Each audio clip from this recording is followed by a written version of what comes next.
अस्सलाम वालेकुम। उम्मीद है आप खैरियत से होंगे। मैं हूं सलाउद्दीन फैसल। आज सेनेट में बड़ी दिलचस्प सूरत-ए-हाल पैदा हो गई जब हुकूमत को अपने ही बिल में जो है वो शर्मनाक शिकस्त का सामना करना पड़ा, यानी अपना बिल जो है वो उसको विड्रॉ करना पड़ा। चेयरमैन सेनेट सादिक संजरानी ने जो है वो इंतहा पसंदी की रोकथाम के लिए एक बिल जो है वो पेश करना चाहा, लेकिन जब इस बिल के बारे में सुना तो तमाम सेनेट के जो मेंबरान हैं, जिसमें अपोजिशन और हुकूमती मेंबरान थे, वो खड़े हो गए और उन्होंने इस बिल की मुखालफत जो है वो शुरू कर दी। इस बिल के हवाले से उन्होंने अपने तहफ़्फ़ुज़ात का इजहार किया कि ये बिल जो है आज पीटीआई की मुखालफत में हमसे पास करवा लिया जाएगा, लेकिन आने वाले वक्त में ये बिल जो है वो हमारे गले का शिकंजा जो है वो बनाया जाएगा। इसीलिए जो है इस बिल को जो है वो फ़ौरन मंजूर ना किया जाए, क्योंकि हमने माजी में जनरल परवेज़ मुशर्रफ, ज़िया-उल हक़ के मार्शल लॉ को देखा है। जबकि माजी में सियासी जमातों पर पाबंदियां भी लगाई गई, लेकिन सियासी जमातें जो हैं वो इस तरह पाबंदियों से ख़त्म नहीं होती।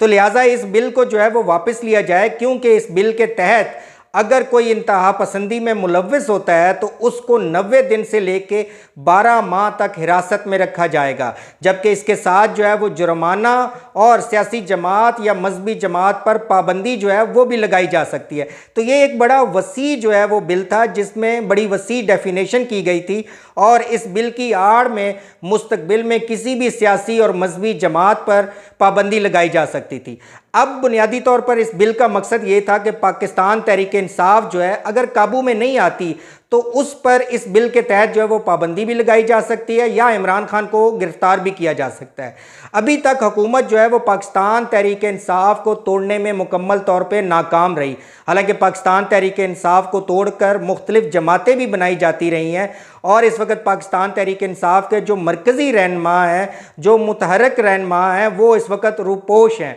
तो हुकूमत जो है वो अपनी तमाम तर कोशिशों के बावजूद इमरान खान को पकड़ भी नहीं सकी। हुकूमत को उस वक्त हैरानगी का सामना करना पड़ा कि पाकिस्तान तहरीक इंसाफ पर जुल्म, तशद्दुद, गिरफ्तारियों के बावजूद जो है इमरान खान ने कोर कमेटी का इजलास जो है वो बड़ी कामयाबी से किया और इस कोर कमेटी के इजलास में पाकिस्तान तहरीक इंसाफ ने तमाम बुनियादी फैसले जो है वो अपने कर लिए। इन फैसलों में तकरीबन 90% जो है वो सीटों का फैसला कर लिया गया और इसके साथ ही इमरान खान की अगर गिरफ्तारी हो जाती है तो उस गिरफ्तारी की सूरत में जो है वो ऑडियो वीडियो रिकॉर्डिंग जो है उसका भी बंदोबस्त किया गया, ताकि उसके ज़रिए जो है वो इलेक्शन कैंपेन में जो है वो जान जो है वो डाली जा सके। इसके अलावा इमरान खान ने एक बड़ा ही अहम फैसला किया कि अगर मुझे गिरफ्तार कर लिया जाता है तो उसके बाद पाकिस्तान तहरीक इंसाफ की इलेक्शन कैंपेन जो है वो किस तरह चलाई जाएगी और जमात को किस तरह आगे लेके चला जाएगा। तो इमरान खान के बाद जो जानशी हैं, यानी नंबर 2, नंबर 3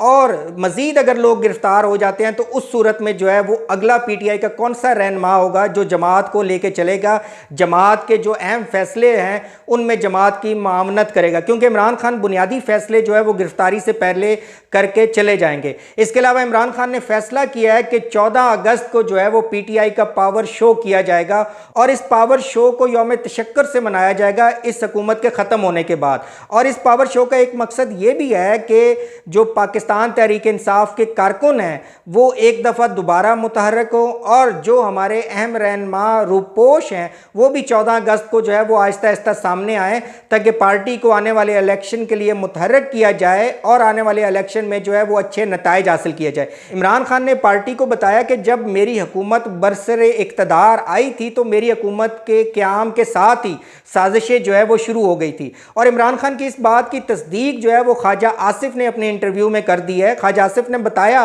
कि इमरान खान की हुकूमत के फ़ौरन बाद हमसे रब्ता किया गया था कि आप पहले मरहले में जो है वो पंजाब में जो है वो आपको हुकूमत दी जाएगी, जबकि दूसरे मरहले में जो है वो मरकज़ आपको दिया जाएगा। और ख्वाजा आसिफ ने इस बात की भी तस्दीक की कि मेरे साथ रब्ता किया गया कि वज़ारत उज़्मा के लिए या तो आप वज़ीर आज़म बन जाएँ या फिर शाहिद खाकान अब्बासी जो है वो वज़ीर आज़म बन जाए। तो ये डील जो है वो हमारी आगे नहीं चल सकी, क्योंकि मियाँ नवाज शरीफ साहब बज़िद थे कि वज़ारत उज़्मा का उम्मीदवार जो है वो उनको बनाया जाए। इसके अलावा ख्वाजा आसिफ ने यह भी बड़ा इंकशाफ किया कि जब आर्मी चीफ की एक्सटेंशन के हवाले से बिल पेश किया गया तो पाकिस्तान मुस्लिम लीग के जो कायद हैं नवाज शरीफ, उनके हुक्म के बाद जो है हमने इस बिल की जो है वो हमायत की। यानी नवाज शरीफ ने जो है वो कहा था कि आप जनरल बाजवा की जो है वो एक्सटेंशन की हमायत करें, क्योंकि उस वक्त जनरल बाजवा और नवाज शरीफ के दरमियान जो है वो डील चल रही थी और नवाज शरीफ नहीं चाहते थे कि इस बिल की मुखालफत से जो है हमारी डील जो है वो ख़राब हो। यानी कि नवाज शरीफ जो है वो तकरीरों में वोट को इज्जत दो और आमरीत की मुखालफत कर रहे थे,